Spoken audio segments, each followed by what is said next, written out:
Education is the cornerstone of opportunity, the foundation upon which individuals build their dreams and societies shape their futures.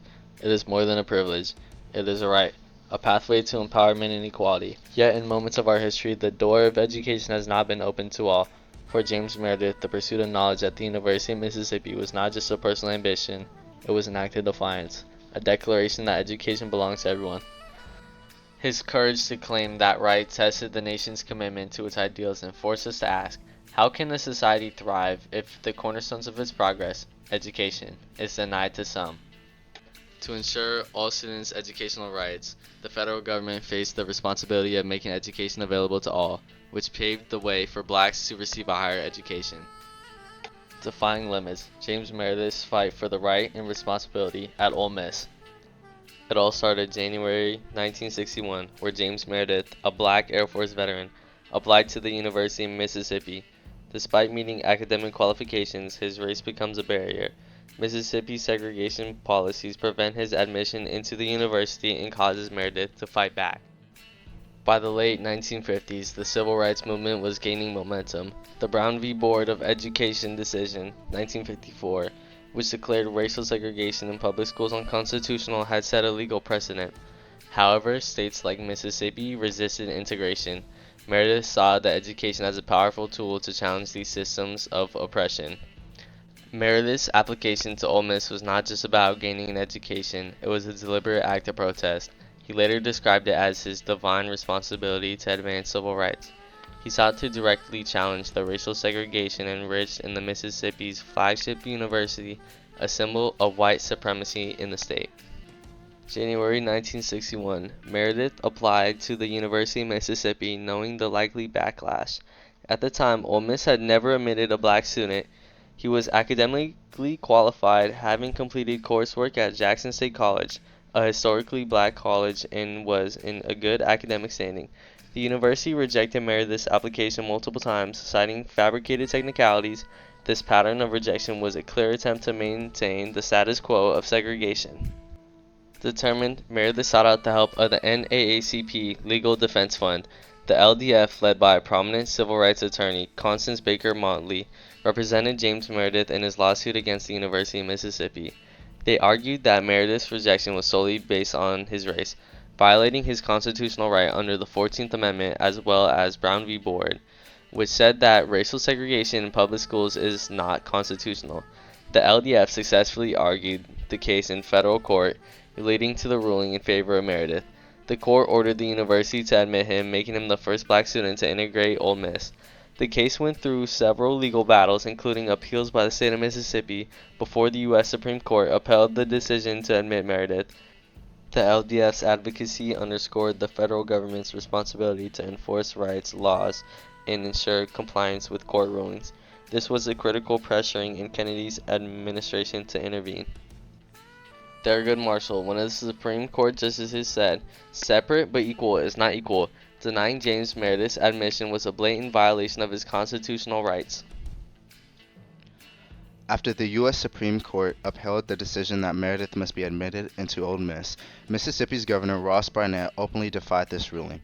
This created a constitutional crisis, and it became clear that the federal government needed to intervene.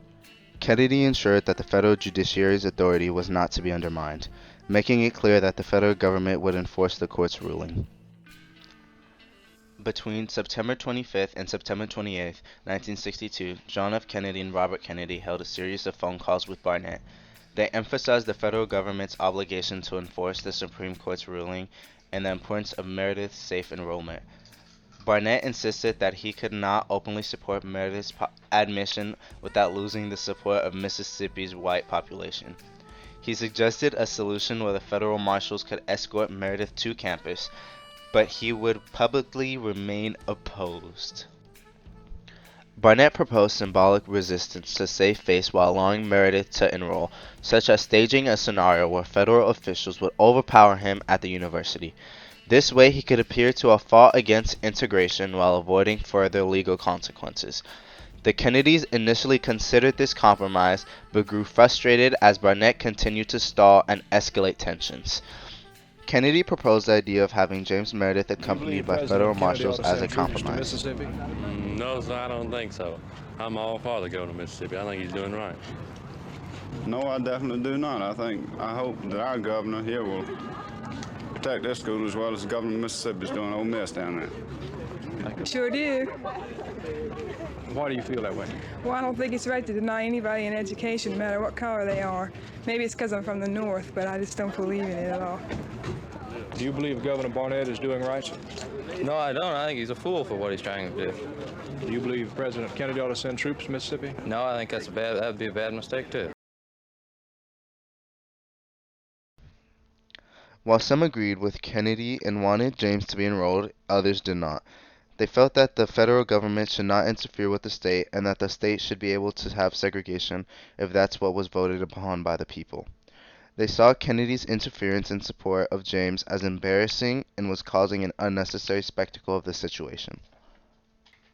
Kennedy ordered hundreds of federal marshals to accompany James Meredith to Ole Miss and protect him during the enrollment process. These marshals were tasked with ensuring Meredith's safety amidst hostile protests. The marshals faced violent resistance during the Ole Miss riot on September 30th, 1962, when a mob of thousands descended on the campus, leading to 2 deaths and hundreds of injuries. After the riot escalated and local law enforcement failed to maintain order, Kennedy authorized the deployment of over 30,000 federal troops, including members of the U.S. Army, to restore peace and secure Meredith's enrollment. This was one of the largest uses of federal troops in civil rights crisis since the Reconstruction.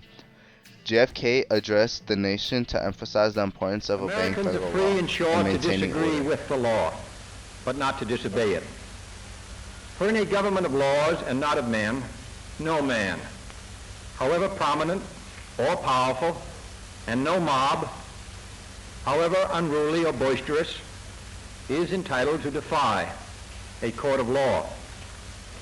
If this country should ever reach the point where any man or group of men, by force or threat of force, could long deny the commands of our court and our Constitution, then no law would stand free from doubt. No judge would be sure of his writ, and no citizen would be safe from his neighbors. James Meredith stepped onto the University of Mississippi under the heavy protection of federal marshals. His arrival was met with immediate hostility, triggering one of the most violent confrontations in civil rights movement, the Ole Miss riot. As Meredith entered the campus, a crowd of thousands had already gathered. What began as student-led protests quickly grew into a mob, with the arrival of outside agitators including members of the Ku Klux Klan and segregationist supporters from across the South. Protesters shouted racial slurs, waved Confederate flags, and carried signs opposing integration. Tensions escalated as the crowd became more aggressive. Around 500 federal marshals were stationed to protect Meredith. The marshals, many armed only with tear gas and batons, faced a barrage of projectiles, including bricks, bottles, Molotov cocktails. As night fell, gunfire and riots erupted at Ole Miss, leaving 2 dead, a French journalist and a local bystander, and injuring hundreds, including 160 federal marshals. Fire and vandalism spread chaos across campus. Federal marshals, isolated and without local support, struggled to maintain order. By October 1st, President Kennedy deployed 30,000 federal troops to quell the violence, marking the largest domestic military intervention since the Reconstruction. Despite the unrest, James Meredith officially enrolled as the university's first black student, breaking the side of defiance of integration.